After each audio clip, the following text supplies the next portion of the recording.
La reconquête amoureuse parfaite. On s'intéresse aujourd'hui au scénario idéal pour sans doute le remettre un petit peu en question. De quelle manière? De quoi s'agit-il? Vous en avez l'habitude, on répond à ces questions et juste après le générique.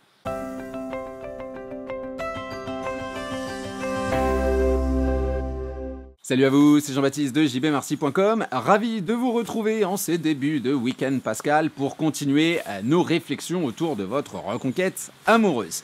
Cette semaine, on s'intéresse à ce qui serait la définition de la reconquête amoureuse parfaite. Pourquoi? Parce qu'on le sait, nos instincts, nos réactions naturelles nous mènent parfois sur des pistes qui malheureusement, in fine, se retournent un petit peu contre nous, puisque nous font basculer dans l'idée de stratégie, dans la manipulation et dans quelque chose qui donne un résultat qui est aux antipodes de ce qu'on voulait, à savoir une situation largement empirée. Pour définir un petit peu tout ça, il nous faut partir d'un constat assez simple, c'est que la rupture amoureuse est une forme de torture, une torture sentimentale, une torture psychologique et une torture intellectuelle également, puisque nous n'avons pas du tout le même raisonnement que la personne que nous avons face à nous. Lorsqu'on est sous cette idée de torture, de souffrance, de mal-être, notre première volonté, c'est que tout cela s'arrête et s'arrête le plus vite possible. Normal, hein, il n'y a pas grand-chose à défendre intellectuellement là, on le comprend. Cette idée de vouloir sortir de cette situation nous pousse assez simplement à nous mettre en avant et exprimer le fait qu'on est prêt à tout, à tous les sacrifices, à toutes les promesses, à tous les efforts pour regagner le cœur de la personne qu'on aime toujours et puis pour améliorer la situation. Et on le sait, c'est beau, c'est noble et puis c'est honnête, hein, parce qu'on est véritablement dans cette idée que je ferai tout pour l'être aimé, je ferai tout aussi pour moi parce que je l'aime et j'ai pas envie qu'il ou elle s'en aille, très bien.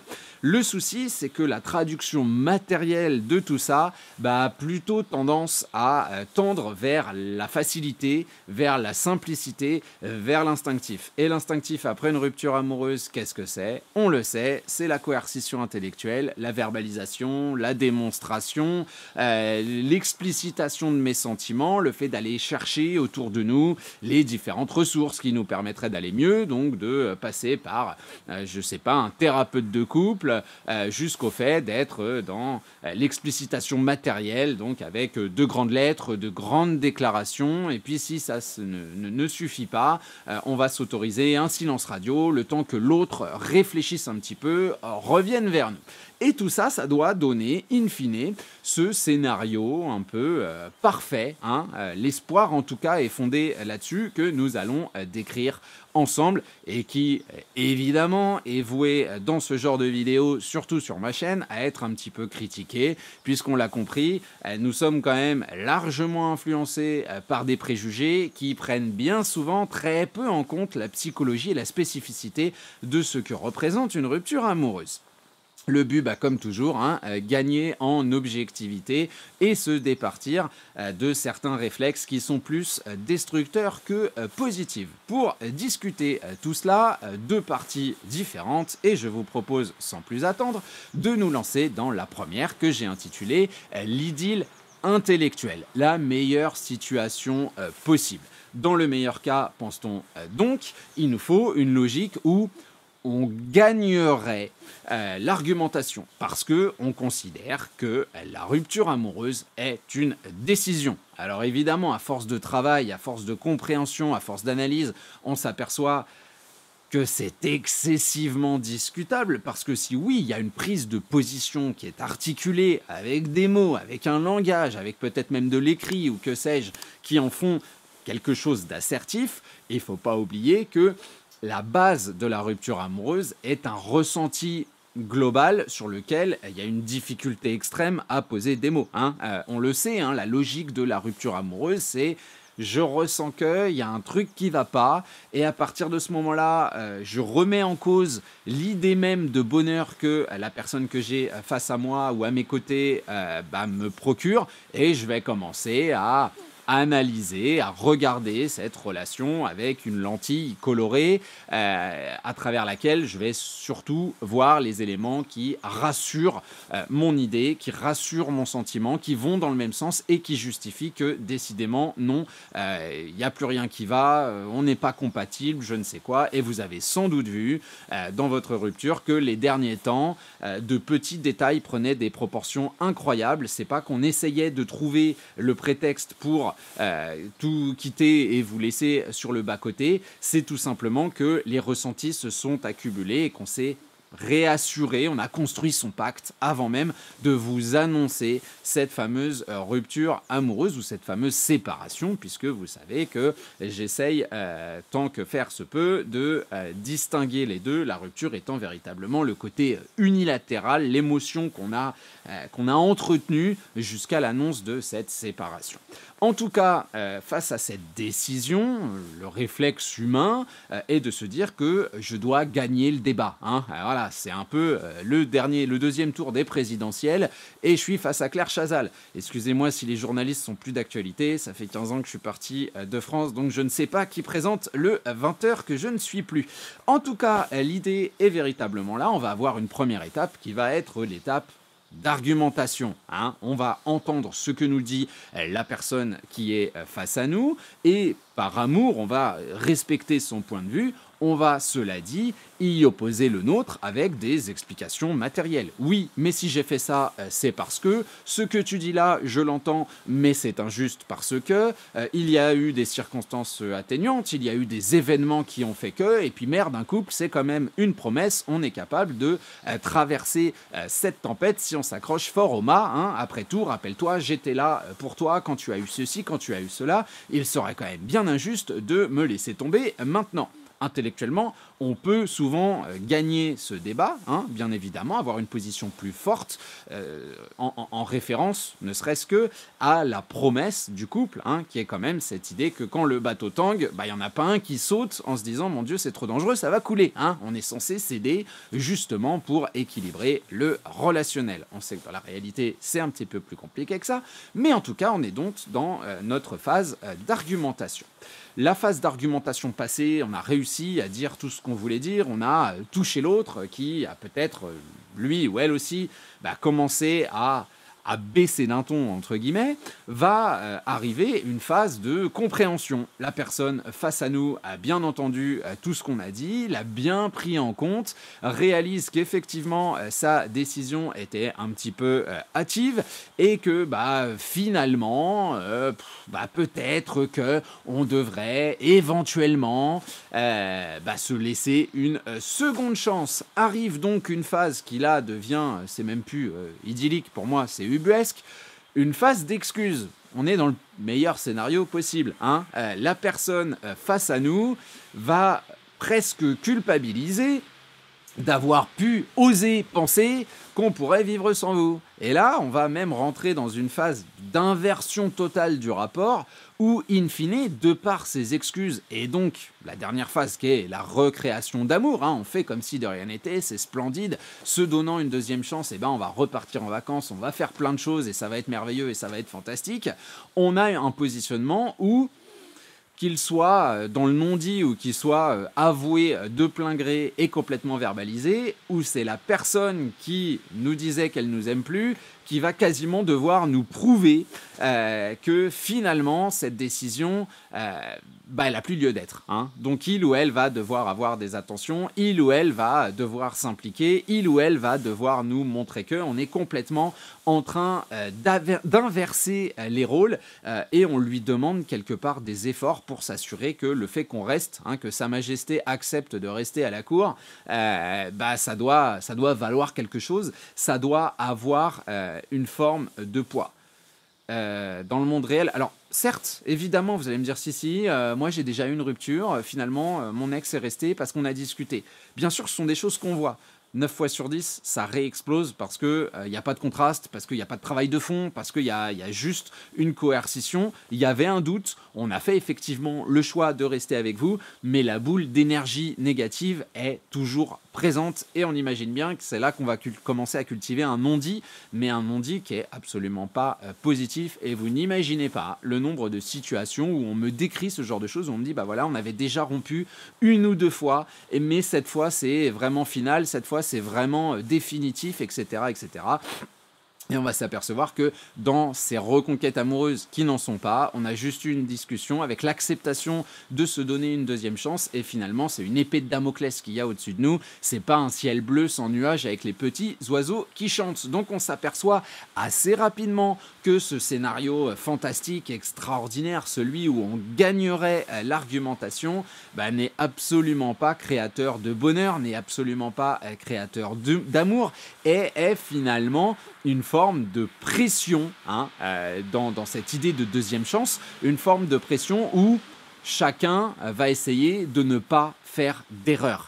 Est-ce que c'est ça la notion du couple? Est-ce que c'est ça la notion de reconquête amoureuse qu'on vise? Le fait de retrouver une situation. Alors certes, j'ai mon partenaire ou ma partenaire, on peut se faire des câlins, on peut faire l'amour, on peut partir en week-end et on s'achète un cadeau à Noël, c'est fantastique. Mais en même temps, je sais qu'à chaque erreur, à chaque connerie que lui ou elle, ou moi faisons, eh bien, il va y avoir une espèce d'empilement qu'on ne voit pas en plus, qui est transparent, de choses qui font que ça peut réexploser à n'importe quand. Et là, on va rouvrir le dossier, un peu comme une enquête policière qu'on a laissée de côté par manque de preuves.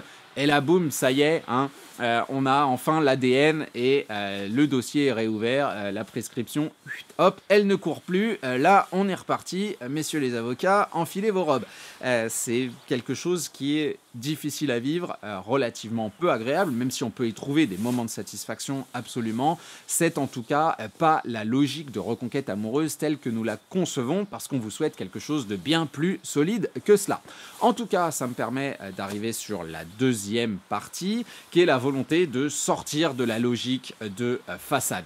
Malheureusement, aujourd'hui, on vit dans une logique de paraître où notre réussite est comptée en nombre de followers et où le fait de travailler sur soi, ça fait bien. Voilà, le développement personnel, c'est quelque chose qu'on utilise en long, en large et en travers. Et là, je vais dire quelque chose qui ne va pas plaire et je vais me faire des ennemis.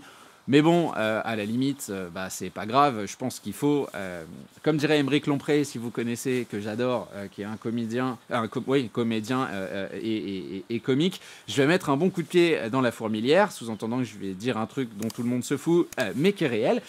Cette idée que l'idée de façade que je veux partager, j'essaye de trouver mes mots pour vexer personne, mais je trouve qu'il serait extrêmement intéressant de faire une étude pour savoir, mais ça requerrait une honnêteté intellectuelle totale, une transparence totale. Et chez l'être humain, c'est compliqué puisqu'on a tendance à se trouver des excuses. Mais ce serait extrêmement intéressant d'étudier, de savoir véritablement, foncièrement, le nombre de gens qui vont, par exemple, voir un psy, non pas pour véritablement identifier, analyser et surmonter leur trauma, mais pour trouver les explications de leur comportement et ainsi avoir une justification à ce dernier. Je vous donne juste un exemple, un truc que j'ai vu. C'est une discussion que j'avais en coaching il y a très peu de temps. Je la trouve tellement intéressante que j'ai décidé de la remettre dans la vidéo. Un reportage que j'ai vu ici sur une pseudo-célébrité. Son couple bat de l'aile, il a des problèmes, il n'arrive pas à être sympa, gna gna gna. Et en fin de compte, pendant cette rupture amoureuse qui est filmée, donc on imagine bien romantisée à l'extrême, c'est un espèce de truc télé-réalité, mais bref, le type va voir des psys. Et en Suède, alors je ne sais pas si c'est plus qu'en France, c'est juste que c'est plus que ça ne l'était en France à l'époque où moi j'y vivais, on a tendance à véritablement mettre des symptômes, des maladies, des catégorisations sur absolument tout le monde. Tout le monde fait un burn-out, tous les enfants sont hyperactifs, voilà, on est tous hyper faibles psychologiquement. Et je ne dis pas que les gens qui font un burn-out sont nécessairement faibles psychologiquement, je dis juste que quand on voit le nombre de personnes qui en Suède sont catégorisées de la sorte, on se dit qu'on a tous un souci. Voilà. Donc l'idée c'est qu'il va voir la psy et après des pseudo-tests, etc., machin, eh bien on va lui dire qu'il a ce qu'on appelle ici ADHD, qui est donc l'hyperactivité. Alors c'est pareil, en français il doit y avoir des lettres, TDAH, TDA, je sais pas quoi, je suis plus proche de la terminaison suédoise, ce qui est normal, c'est mon quotidien. Mais l'idée est véritablement là, il y a donc cette image qui lui est collée. La première réflexion qu'il a en dehors lorsqu'il parle à la personne avec qui ça va moyen, donc sa compagne, il lui dit, au lieu de lui dire, écoute, super, je vais pouvoir m'améliorer, j'ai des axes de travail, maintenant on va pouvoir, je sais pas moi, travailler ensemble à la résolution de... Non, c'est, c'est génial, j'ai enfin une explication pour mes comportements, donc la prochaine fois que j'ai ce type de comportement, tu sauras pourquoi. Aucune responsabilisation, grosso modo, c'est pas ma faute, c'est parce que je suis né comme ça, voilà, c'est génétique, c'est mes parents, ils m'ont bercé trop près du mur, bref, c'est la faute à pas de chance, c'est la faute à quelqu'un d'autre, c'est la faute à Voltaire. Et je sais qu'on dit la faute de, c'est fait exprès. Mais bref, l'idée est véritablement dans cette déresponsabilisation dont on a tant le réflexe et qui finalement est excessivement présente dans la logique de rupture, dans la logique de reconquête amoureuse, et c'est là-dessus que l'idylle intellectuelle est basée, finalement. C'est sur cette logique de façade, c'est sur cette logique de simplicité, c'est sur cette logique de facilité. Et moi, je me dis que la reconquête amoureuse, telle que je vous la souhaite, telle que je vous la souhaite, voilà, c'est mieux, finalement... peut-être que c'est un peu old school, mais c'est la réelle perte de l'autre, c'est la réelle création de nouvelles habitudes, d'une nouvelle communication, d'une nouvelle façon de voir et de vivre les choses, et la connaissance, lorsqu'on se remet en couple, de la douleur que signifie le fait d'être vraiment sans lui, sans elle, de l'avoir perdu, d'avoir peut-être fait un bout de chemin sans lui ou sans elle, parce que je pense que c'est aussi là-dedans, quand on arrive à se remettre ensemble, où il y a un amour, j'ai envie de dire 2.0, quelque chose d'extrêmement différent qu'on peut ressentir dans chaque prise de tête, dans chaque dispute, dans chaque moment de tension, où on va sentir à l'intérieur de nous cette espèce de barrière où on sait que certains comportements, sans forcément les avoir travaillés à outrance, mais on sait qu'ils doivent plus s'exprimer, on sait qu'ils doivent plus être là. Ils peuvent être là et s'exprimer dans d'autres cadres de votre vie, mais on sait que dans ce rapport face à cette personne, la barrière va être relativement naturelle. Le sas ne va pas s'ouvrir. Et ça vient pas d'une argumentation. Ça vient pas du fait d'avoir gagné un débat face à la personne que vous avez face à vous. Ça vient d'une réelle prise de conscience, ça vient d'une réelle torture, ça vient du sang, des larmes et de la sueur, et ça vient d'un set d'habitudes qu'on a reconstruit dans un environnement qui ressemblait à des ruines. L'idée globale, c'est de se dire que, et vous, mais ça on le comprend assez facilement, mais surtout la personne que vous avez face à vous, considère que la rupture amoureuse était une bonne chose, qu'on a eu de la chance et qu'on a aujourd'hui de la reconnaissance vis-à-vis de ce qui se passe, parce que le couple qu'on vit est extrêmement différent, est beaucoup plus fort qu'avant. Et ça, j'espère qu'on sera d'accord pour se dire que si on suit ce que j'ai donc appelé l'idylle intellectuelle, avec cette idée d'argumentation, de compréhension, d'acceptation, d'excuses, et puis d'un amour qui renaîtrait de cette joute intellectuelle, ça peut pas être présent. Et c'est véritablement là-dessus que j'essaye d'axer toutes nos réflexions, tout notre travail pour nous dire que oui, il y a une phase de souffrance, mais cette phase de souffrance, c'est aussi elle qui nous apprend, qui nous charpente pour une future relation qui sera bien plus apaisée, parce que c'est à travers l'échec qu'on apprend le plus, pas quand on a l'impression d'avoir réussi à détourner l'attention du garde pour s'échapper de la prison. C'est pas ça qui nous apporte la satisfaction, c'est de se dire que ma peine, je l'ai vraiment purgée, et qu'aujourd'hui, aux yeux du monde, aux yeux de l'être que j'ai face à moi, quelque part, je mérite cette place-là, et je mérite l'attention qu'on m'accorde, et du coup, j'aurai pas cette épée de Damoclès au-dessus de la tête en permanence. Voilà pour la réflexion du jour. Comme d'habitude, vous savez comment ça fonctionne. Les likes sont excessivement appréciés puisqu'ils permettent aux vidéos de se faire leur petite place sur le champ de bataille qu'est YouTube. De même en va l'abonnement avec le fait de cliquer sur la petite cloche. Et vous pouvez également devenir membre VIP de la chaîne et visionner les vidéos que vous voyez au quotidien apparaître sur la page de la chaîne. Voilà pour moi, je vous souhaite un excellent week-end pascal. Pas trop de chocolat, on évite les crises de foie et on se retrouve dès la semaine prochaine pour un prochain contenu. Salut à vous!